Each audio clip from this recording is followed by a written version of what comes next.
presentation on professional standards and accountability at Cape Fear Community College.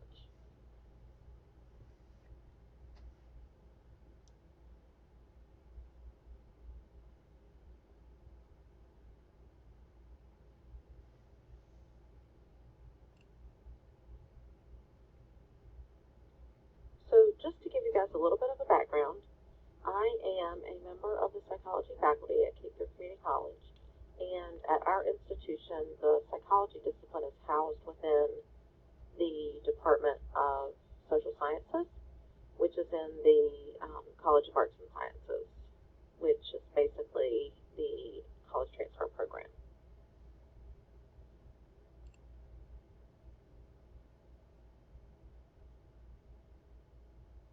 Although there are multiple levels of accountability from a variety of external sources, for the purposes of this assignment, I'm going to focus on the three that are most closely related to my job.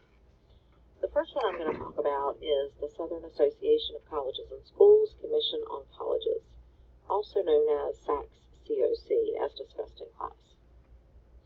Next, I'm going to talk about the North Carolina State Community College System, which is the governing body that regulates the community colleges in our state.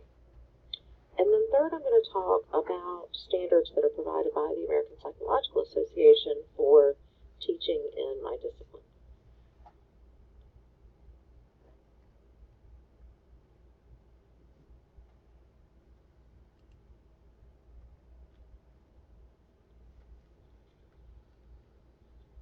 Southern Association of Colleges and Schools Commission on Colleges is the accreditation body that governs our region. Their job is to provide review and accreditation for colleges in the area to ensure that the education being offered is of good quality and that high standards are being set and met. Their region includes 11 states pictured on the screen. Accreditation is reaffirmed every 10 years, and at Cape Fear Community College we have just gone through this process. Much of their work impacts me indirectly, but not in my day-to-day. There are some aspects, however, of the accreditation process that affect me in my position more directly. First, the recommendations for program requirements impacts which courses are offered and thus available for me to teach. This is to ensure that the breadth and depth of material taught is appropriate. While SACS-COC is not in my classroom telling me what and how to teach, their decisions impact college policies that do, to an extent, dictate those things. The required quality enhancement plan affects the overall focus of the college, which currently is directed towards the first-year experience. Since many of my students are first-year students, the decision about the QEP has a bigger impact for me.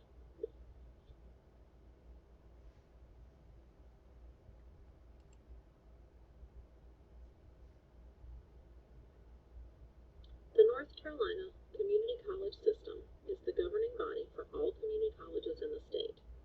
Their goal is to make sure that the North Carolina community colleges are providing access and quality education to the citizens of North Carolina. They set policies and guidelines for school administrators, faculty, and students. Much of the work we did in annotating the CFCC handbook highlighted impacts from the system office. For example, our comprehensive articulation agreement with universities in the state is a good example of the work being done in the North Carolina Community College System. This is an agreement between the community college and the public state universities regarding the transferability of courses. The system office holds administrators and faculty, including myself, accountable for knowing the policies and regulations and enforcing them.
day-to-day, my teaching doesn't take much of this into account. They would be more relevant to me if my job description required application of these regulations more often.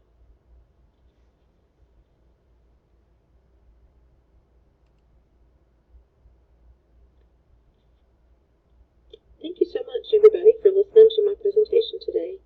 And if you have any questions about